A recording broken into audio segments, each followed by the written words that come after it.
টাকনুর নিচে কাপড় পরার বৈজ্ঞানিক কোনো ব্যাখ্যা নাই, কোনো ব্যাখ্যা নাই, বরং ব্যাখ্যা একটাই, প্রত্যেক সেকেন্ড তার উপরে আল্লাহর লানত লানত লানত তার উপরে, 24 ঘন্টা লানত। যার পায়জামা প্যান্ট টাকনুর নিচে তার উপরে ফুল টাইম লানত লানত লানত।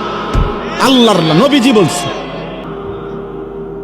নবীজি সাল্লাল্লাহু আলাইহি সাল্লাম বলছে, লা ইয়ানজুরুল্লাহু ইলাই, কিয়ামতের দিন আল্লাহ এই টাকনুর নিচে যার কাপড়, খোদার কসম আল্লাহ, নবীজি বলছে, টাকনু বুঝেন তো না? বুঝে বুঝে সবাই বুঝে, এটা শুনছে হাজার হাজার বার হুজুরদের কাছে, শুনে নাই এমন না, সবাই বুঝে।